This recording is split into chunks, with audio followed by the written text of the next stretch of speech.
Salam sejahtera Malaysia, Denyut Nadi Suara Rakyat bergema di channel ini. Disahkan titah adendum. Disahkan titah adendum daripada bekas yang di Pertuan Agong Malaysia tidak bertanda tangan daripada baginda. Saya baca je ni, saya terus biar betul. Pertama sekali tuan-tuan dan puan yang dihormati sekalian, surat titah diraja daripada bekas yang di Pertuan Agong ini telah pun didedahkan oleh peguam. Telah didedahkan oleh peguam di mahkamah, ya. Dan surat itu ditujukan kepada Datuk Nizar, anak kepada bekas Perdana Menteri yang sudah jadi banduan, disahkan bersalah, sudah jadi banduan, masuk penjara. Sudah dipenjara selama lebih kurang 2 tahun. Datuk Seri Najib Tun Razak, bosmu. Bosmu, bosku, bosnya, bos kamu, bos kita. Apa-apa jelah. Tapi sudah jadi banduan. Titah itu anda boleh tengok di berita yang saya sisipkan ini, menyatakan bahawa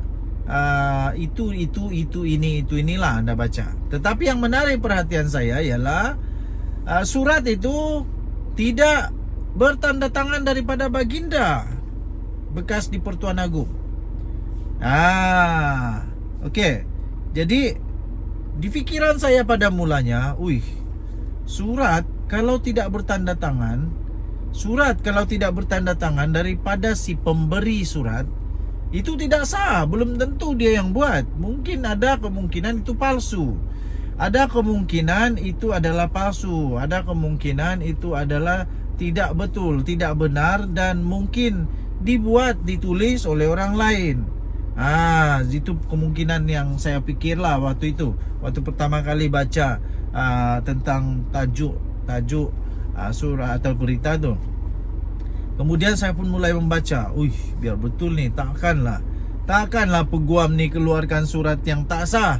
Takkanlah peguam ni berani untuk bawa surat yang tidak sah, surat yang palsu, surat yang bukan ditulis oleh baginda Sultan, surat yang bukan dikeluarkan oleh bekas di Pertuan Agong ini ke mahkamah.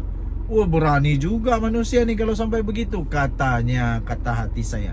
Tapi rupa-rupanya, jangan salah faham, rupa-rupanya menurut penerangan daripada Datuk Nizar, surat itu tidak bertanda tangan kerana surat itu adalah sebahagian daripada atau koleksi, dan baca nanti di newspaper ni, koleksi peribadi baginda.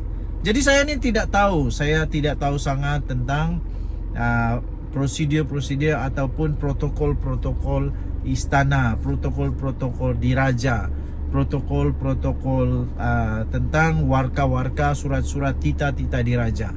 Mungkin anda yang tahu, anda boleh komen supaya kawan-kawan yang lain, teman-teman yang lain boleh mempelajari bagaimana protokol, bagaimana proses titah diraja keluar. Adakah perlu untuk ditandatangan oleh baginda atau tidak perlu?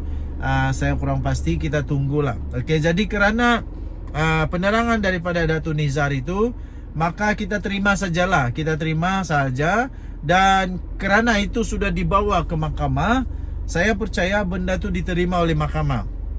Kecuali bukti itu tidak boleh diterima kerana tidak betul, tidak legit, tidak original, fake dan sebagainya, itu lain cerita. Tapi kalau sudah diterima oleh mahkamah, maksudnya benda tu betul dan begitulah prosedur untuk titah diraja. Okey. Jadi sebenarnya cerita dia begitulah.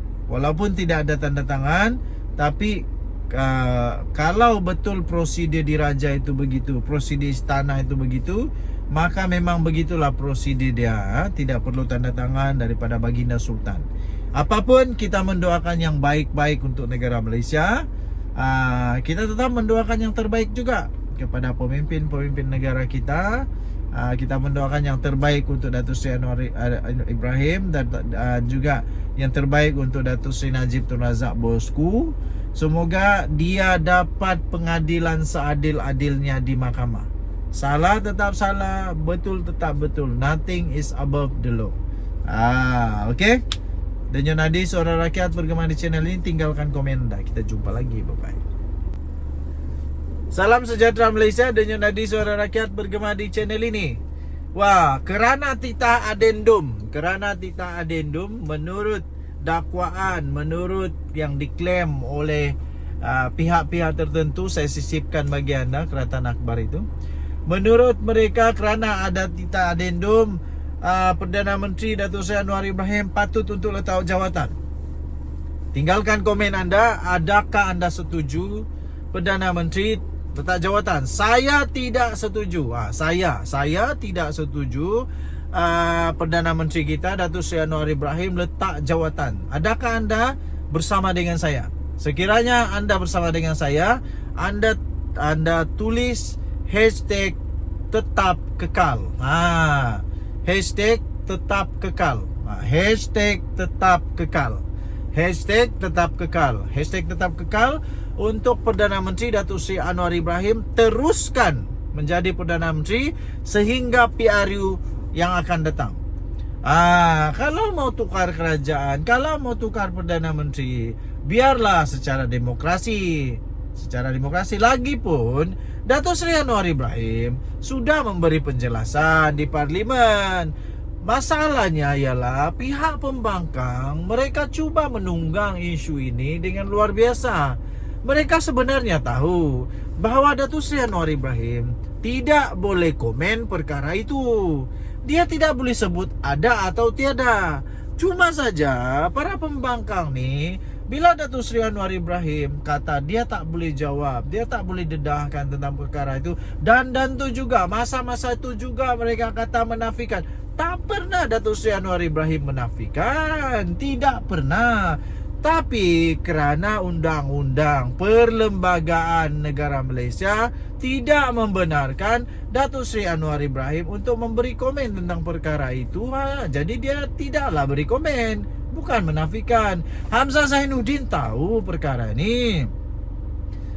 Taqiyuddin Hasan tahu perkara ini. Muhyiddin Yassin Perdana Menteri tahu perkara ini. Azmin Ali bekas timbalan bekas Menteri Kanan tahu tentang perkara ini.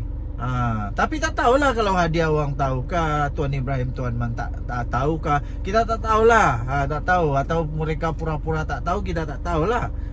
Kita tak pasti. Tapi perkara itu sebenarnya hanya telah ditunggang dengan luar biasa sekali. Jadi Datuk Seri Anwar Ibrahim tidaklah boleh dihukum semata-mata kerana adanya titah adendum. Kalau ada betul, kalau ada titah adendum, tidaklah betul untuk dia dipaksa letak jawatan. Apa pula kalau dia curi duit?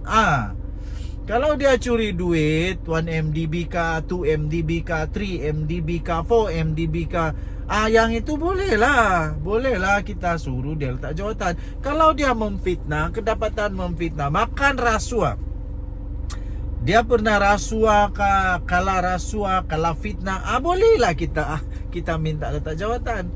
Masalahnya parti pembangkang ni pelik sikit. Pemimpin dia orang bila kalah fitnah, kalah rasuah, tidak pula mereka terfikir untuk letak jawatan. Ini baru benda perkara yang dibuat oleh Datuk Seri Anwar Ibrahim mengikut lunas undang-undang, dah kena suruh letak jawatan. Pelik tak pelik, memang otak mereka ni banyak yang pelik-pelik, banyak yang masuk angin. Itu yang kita heran tu. Itu yang kita heran, tuan-tuan dan puan yang dihormati sekalian. Jadi saya tidak setuju Perdana Menteri Datuk Seri Anwar Ibrahim letak jawatan. Tidak. Saya lebih suka tengok Muhyiddin Yassin letak jawatan. Kenapa? Muhyiddin Yassin dah tak mampu bawa Bersatu ni menjadi lebih kuat.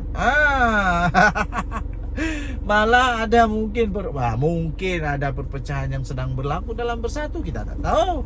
Lagi pula dia dah tak mampu untuk menyatu padukan Perikatan Nasional ni. Lagipun dia bukan lagi calon utama, calon satu-satunya untuk jadi calon Perdana Menteri. Jadi lebih baik Muhyiddin Yassin sajalah yang letak jawatan, kan? Lepas tu apa lagi? Hadiah wang lah. Hadiah wang lebih baik lah. Letak jawatan cepat lah letak jawatan. Kerana dia sudah tua. Dia sudah terlalu tua. Tak mampu lagi. Tak mampu lagi dia jadi ketua yang lebih kuat, lebih sihat. Dah tua tu, janganlah kamu bagi dia kesian tau. Okay. So itulah, saya tidak setuju Perdana Menteri letak jawatan. Denyo Nadi, suara rakyat bergema di channel ini. Bye bye.